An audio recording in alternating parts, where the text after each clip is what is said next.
Hola a todos, mi nombre es Kelly Stephanie Cabrera Espinosa y soy neuropsicóloga clínica graduada de la Universidad Antonio Nariño.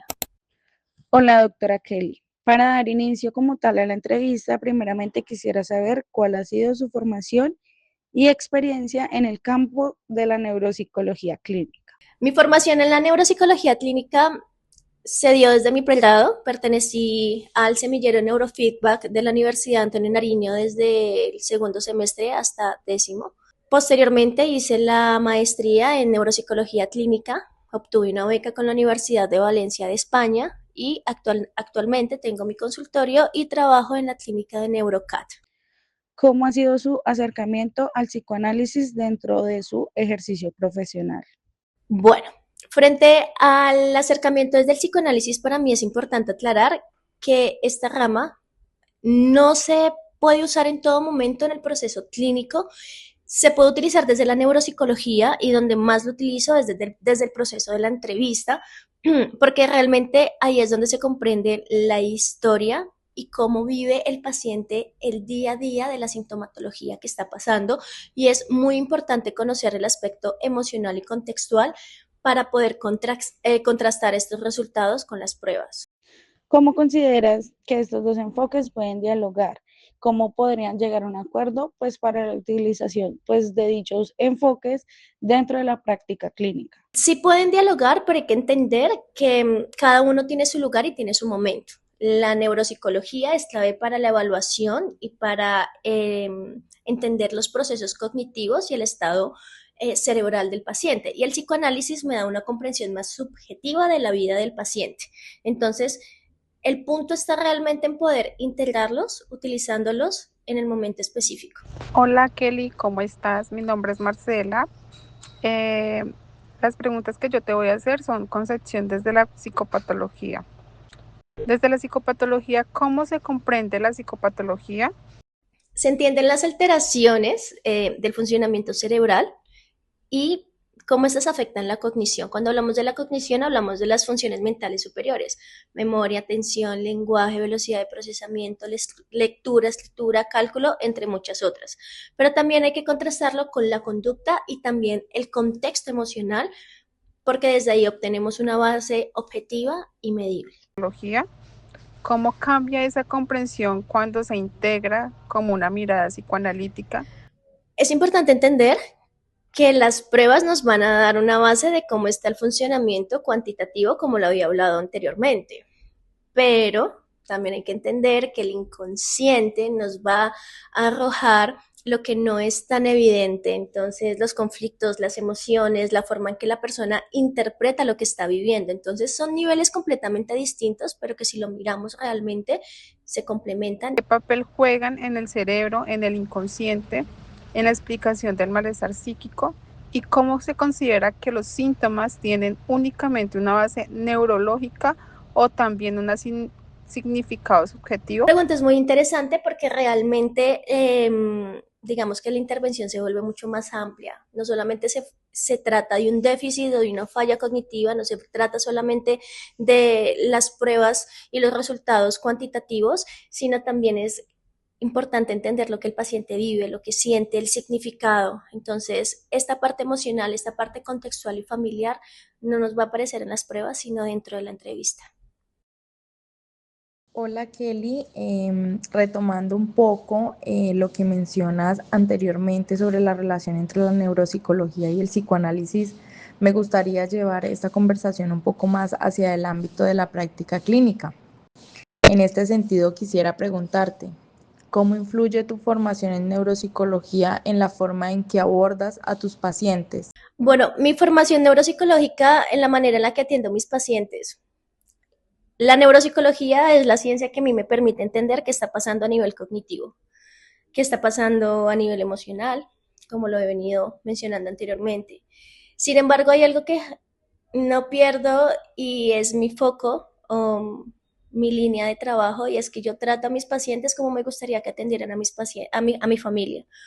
¿Por qué a mi familia? Porque no sabemos las personas que tenemos enfrente qué problemas tengan, no necesariamente de la psicopatología o de las dificultades cognitivas que estén teniendo, si tuvo un mal día, si tuvo una mala tarde o qué dificultades esté transitando. Entonces, que puedan llegar y puedan recibirlos con amor, con empatía, es lo que trato de promover, porque un título no me hace ni mejor persona ni mejor profesional, pero la manera en la que los pueda tratar sí puede cambiarle el día al paciente que tengo. Muchas gracias. Y en relación con lo que me comentas, surge otra inquietud. ¿Integras elementos del psicoanálisis en tu práctica clínica? ¿De qué manera? Es importante tener en cuenta que sí se puede integrar el psicoanálisis, pero no en todos los contextos. Desde la neuropsicología lo hago en el área de la entrevista. Es importante entender desde dónde inicia la sintomatología, si es desde su infancia, adolescencia, desde la adultez, porque me va a dar puntos claves para el proceso de evaluación. No todos los pacientes necesitan todas las pruebas, ni con todos los pacientes me va a funcionar los mismos protocolos y es importante adecuar el protocolo a lo que necesito medir del paciente y esto solamente lo voy a saber en el momento de la entrevista.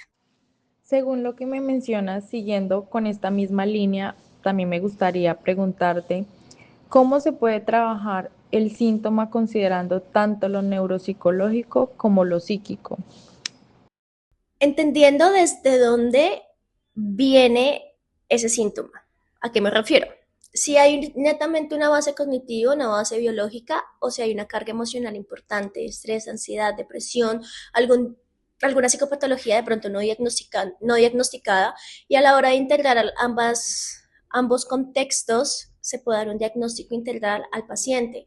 Me ha pasado mucho que tengo pacientes con dificultades cognitivas y que a la hora de hacer una evaluación es un paciente completamente sano, pero a la hora de aplicar pruebas emocionales, entender su contexto, escuchando al paciente, nos damos cuenta que tiene una carga emocional de base muy grande y esta carga emocional es lo que me está generando el daño o digamos el declive cognitivo, pero no necesariamente porque haya una alteración funcional. Kelly, ¿qué tipo de problemáticas son más frecuentes en tu consulta?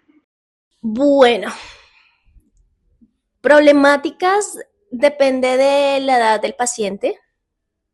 En los niños es muy común el TDAH porque me ha pasado muchísimo que las maestras son expertas diagnosticando y señalando a los niños, tiene hiperactividad, tiene TDAH y a la hora de llegar a consulta es un niño que se me queda quieto, que atiende, que focaliza y las dificultades no es porque tenga dificultades atencionales e hiperactividad, sino es netamente pautas de crianza, por ejemplo, o problemas familiares. Autismo también se ve muchísimo. Ahorita los retrasos en el lenguaje generan una alerta muy alta y hace que las personas asistan a consulta. Entonces es importante no dar diagnósticos por darlos y si están muy pequeños se generan hipótesis diagnósticas. Posiblemente concuerda con estos criterios diagnósticos, pero no necesariamente tiene que ser el diagnóstico. Entonces también la edad del paciente es muy importante para no lanzar juicios de valor ni encasillar a un niño tan pequeño, porque su cerebro está en maduración, está en crecimiento. En los adultos las fallas cognitivas, dependiendo de la edad, hay mucho TDAH en adultos que no fue diagnosticado porque no, en su momento no se le dio la importancia, se normalizaba o era más sencillo dar un castigo que de pronto ver la parte clínica. Y en el adulto mayor el declive cognitivo. Lastimosamente, asisten los adultos mayores o las personas cuando ya tienen la dificultad muy marcada o ya les afecta su día a día. Sin embargo, la sintomatología empieza con pequeños síntomas que no les prestan atención a tiempo y cuando ya llegan a consulta tienen un daño mucho más avanzado. Entonces es importante detectarlos a tiempo para dar un tratamiento adecuado. Kelly, ¿qué tipo de problemáticas son más frecuentes en tu consulta? Uno de los principales retos es que realmente no se puede forzar el uso de psicoanálisis y como lo he mencionado, no se puede utilizar en todos los contextos. Hay momentos, como por ejemplo en las aplicaciones de las pruebas en donde se necesita demasiada objetividad. Entonces es poder tener claro hasta dónde llega cada enfoque y hasta dónde es correcto su uso. Y por último, ¿qué aportes consideras que hace el psicoanálisis a la neuropsicología clínica desde tu experiencia? Creo que el psicoanálisis nos aporta un enfoque más humano, nos permite entender el paciente más allá de un resultado cuantitativo. Es ver cómo vive sus dificultades y cómo éstas pueden impactar en su vida diaria. Y finalizando con esta entrevista, ¿qué recomendaciones darías a estudiantes que desean formarse tanto en neuropsicología como en psicoanálisis? Bueno, mi recomendación es que existen varios enfoques y es importante conocerlos todos, porque cada paciente va a necesitar técnicas completamente diferentes. No todo se puede explicar desde el psicoanálisis o desde el cognitivo-conductual o desde el humanista, por ejemplo, pero tampoco todo se va a explicar desde la neuropsicología. Entonces, realmente lo importante es aprender a diferenciar los enfoques, es aprender a diferenciar en qué momentos es adecuado usarlos, porque así podemos tener una perspectiva o una visión integral del paciente y poder dar un diagnóstico acertado. No es dar diagnósticos por darlos, es realmente dar estrategias y herramientas que sean funcionales para los pacientes, y no todos los pacientes necesitan un diagnóstico.